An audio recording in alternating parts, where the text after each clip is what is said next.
That's not just any stunt cameraman, that's Sam Hargrave, the director of Netflix's action movie Extraction. To create this one shot required a complicated maneuver.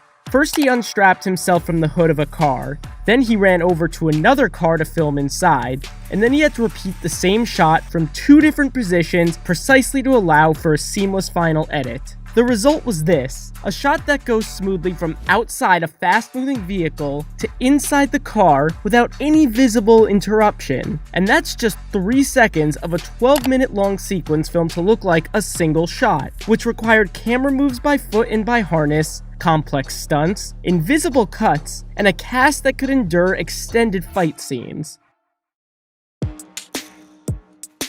The director wanted the audience to see the complicated act of mercenary Tyler Rake extracting the kidnapped Ovi happen in real time, and felt that one long take was the way to do it. The entire sequence consists of a car chase, then a chase up some stairs, a fight in a building, a jump from one rooftop to another, a tumble off an awning, a fight in the street, and one final car chase, which amounts to about 36 different segments attached together, creating an impressive 12-minute, seemingly continuous scene.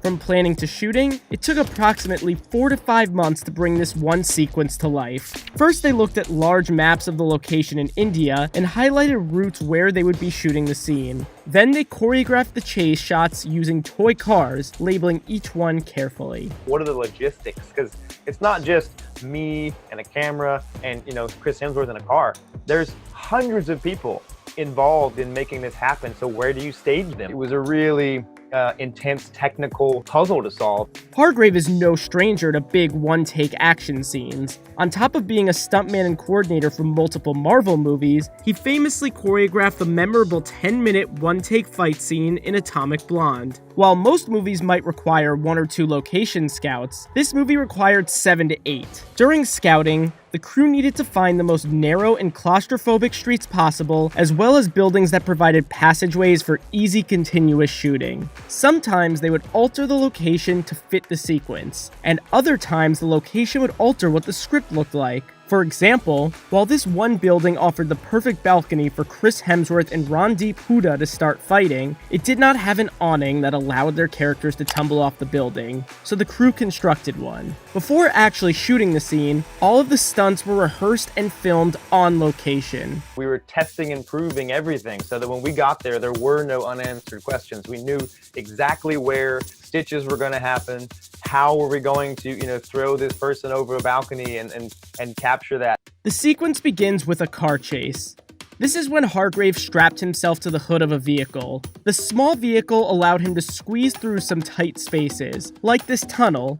Most movies film car chases using a pursuit arm, which is a camera mounted to a vehicle meant to follow action. You can see one used during the chase scenes through the streets of Busan in Black Panther. So, why do this instead? Stylistically, it allowed them to switch more seamlessly to a handheld style when they needed to. Practically, it allowed for mobility for shots where the camera switches perspective from outside Tyler Rake's car to inside. Hargrave's vehicle had to pull up directly alongside Rake's car. Then, Hargrave unclipped himself and put the camera as far inside the car as possible. Then, once he could get inside the car, he leaned out the window and then pulled the camera back in to reshoot the same action and the same background. This allowed the 2 shots to be stitched together. Hargrave said that he had to replicate it precisely, and if he was off by even a few degrees, they would have to shoot it all over again. Eventually, they have to get the 2 main characters out of the car and onto the street. In order to get the camera to leave the car without a cut, the window needed to shatter during this crash. The camera was hard mounted inside the car and then put onto a slide, where it could then be pushed through the now empty window space so Hargrave could grab it and continue the shot up a flight of stairs as he chased a group of cops, and then eventually met back up with the 2 main characters. That's where things got complicated, because the hallways were only about 3.5 feet wide. He had to avoid stepping over fallen bodies or running directly into the fight. And when you see the camera back up and eventually follow Ovi away, Hargrave had to count the exact number of steps he was walking backwards so he wouldn't crash into a wall. To get that right, I think we had to do, it was 21 takes.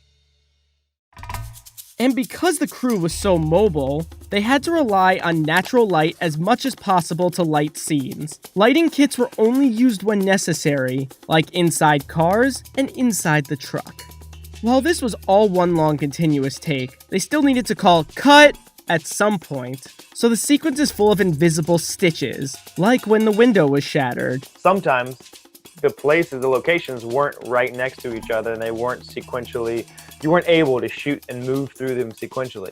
When Ovi ducks into a room and starts throwing objects, that door frame was used as a stitch point. In reality, they recreated the room in another building down the street. It was like, 10 blocks away because the room had more access, had more space to shoot. If not done correctly, this can create a continuity nightmare. So to successfully cobble these shots together, they had to recreate the first door frame in the second location so they looked exactly the same in both places. That actual location where he comes out is another place where he had to stitch, and that was just a couple doors down from that location, because what we're trying to, get the person to believe is he goes in that door, goes down the room, and comes out, not far away where Chris still was. Stitches were also necessary for some of the more dangerous stunts. When Tyler jumps from one roof to another, they had to switch from Hemsworth to his stunt double. So they put in a stitch right here as the shot switches to the back of the character's head, allowing Hemsworth to swap out with his double. Stunt doubles came in again when Hemsworth and Huda's characters tumble off a balcony and into the street. 3, 2, 1, go! Here's Hemsworth watching as his double Bobby Holland-Hanton took the fall. This was one of the hardest shots to capture, and was as much a stunt for Hargrave as it was for the actors. Hargrave said that normally a shot like this might have anywhere from 4 to 5 cameras. Whatever they'd give me, as many as I could, so that you could, if something goes wrong or if the pacing's off, you could cut around it. With just one camera, I wanted to be close to them to feel the impact of the fall, but also wide enough to see the fall. So to get the shot, Hargrave jumped off the balcony and over the awning with them, roped into a pulley system. It allowed him to hop right behind them as they fell and then got on the ground right on time. After 5 tries, they got it right.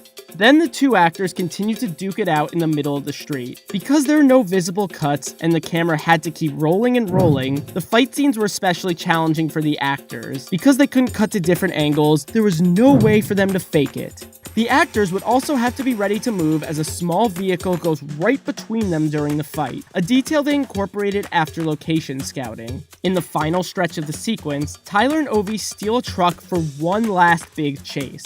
They actually did use a special vehicle with a pursuit arm for this part. This was the only way they could physically keep up with the one unbroken take illusion. We had a camera vehicle so that we could race up beside the truck and get into the car deeper than I could. When I was safetied in, my arms only go so far, but we could get this action vehicle in a little deeper to the car. CGI came in handy for the moment where Tyler and Ovi jump out of the truck. According to Hargrave, the jump was originally just hinted at. However, in the editing room, they decided they wanted to actually show it, but this location was no longer available. So first, they had to rebuild the street and tunnel on an airport tarmac in Thailand. There, they had the stunt doubles leap out. After that, they worked backwards by having the two actual actors recreate the moment before the characters jumped out of the truck in front of a green screen. So this shot of them about to leap out of the truck and them actually falling out is 2 different shots in 2 completely different locations connected seamlessly. When the truck flips over, the continuous take ends. While it was important to keep the momentum going and always have something exciting happening on screen, Hargrave also found the best way to keep the audience engaged throughout was by pulling back. In the moments before Tyler and Ovi jump off the roof, there was supposed to be a huge fight on the roof, but Hargrave decided to scrap it. There's been so much action before, and there's about to be so much more, and we can't make this decision in the editing room. We can't just, cut around and say, well, let's speed this up. We said, I think right now we're overloading the audience with action. We need to take a break. We need to insert a little joke here. So they settled with this unscripted moment of comic relief.